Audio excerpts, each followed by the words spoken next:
You have completed the first step to becoming a hacker by clicking on this video. The rest of the steps I'll be sharing with you in this video will put you on the right path to becoming any type of hacker you want to be.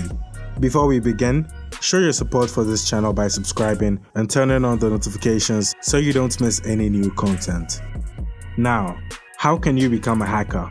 Before we get into that, let's understand who a hacker is and the types of hackers out there. A hacker is someone who finds vulnerabilities in a computer system or network by gaining authorized or unauthorized access to the said computer or network. There are three types of hackers, namely white hat hacker, grey hat hacker, and black hat hacker. A white hat hacker or ethical hacker is a hacker who gains authorized access to a computer or network in order to discover vulnerabilities or weaknesses and help them fix them. A black hat hacker, on the other hand, gains access to computers and networks through malicious and unauthorized means in order to perform mischievous activities. Black hat hackers are mostly involved in criminal activities for their own gains. A grey hat hacker is a hacker who employs malicious means to gain access to a computer or a network in order to discover vulnerabilities, report such vulnerabilities, and sometimes help fix the problem. They have no intention of using those vulnerabilities for their own personal gains, unlike black hat hackers. They are, however, ready to forego all ethics, rules, and regulations for a good cause. In essence, grey hat hackers serve as the middle ground between black hat and white hat hackers. Next, let's take a look at the steps involved in becoming any hacker you want to be. Step number 1. Stop using your current operating system and start using Kali Linux. I'm sure you're asking why. Well, the reason is simple. Kali Linux is an OS for hacking and is also equipped with over 600 hacking tools for penetrating, cracking passwords, testing, and other cybersecurity purposes. All these tools and more will help you make your hacking career easier. One other thing to know about Kali Linux is that the original source code is open source, and what that means is that you can customize or tweak the system to your own preferences. That and more reasons why it's called Hacker's Paradise. Kali Linux is not really complicated, hence very beginner friendly. However, if you're very new to it, you can start with Ubuntu, which is also another Linux system. This will help you get an idea of what you'll be getting into.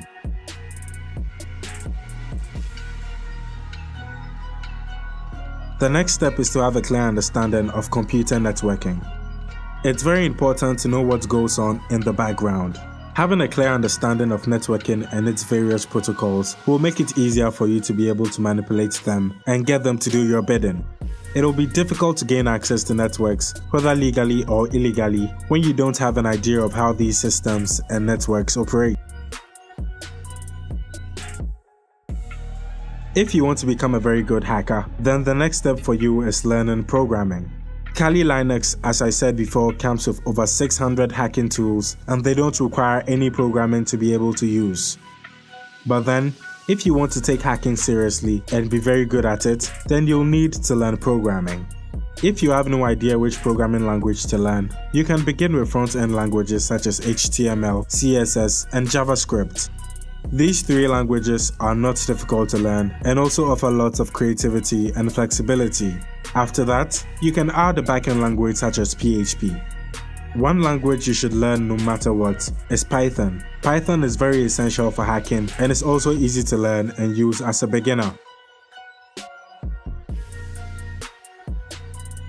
The fourth step is to learn how to scan and gather valuable information. A hacker without information or who doesn't know how to gather information is like an empty gun, literally useless.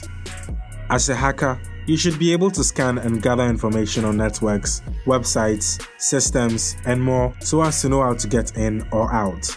You can use tools like Nmap, Unicorn Scan, Whois, Dig, and other tools to scan and gather information.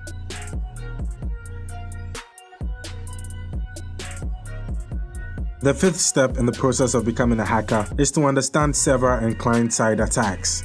Server-side attacks or service-side attacks are attacks that are launched to compromise, breach, and exploit the data and applications on a particular server.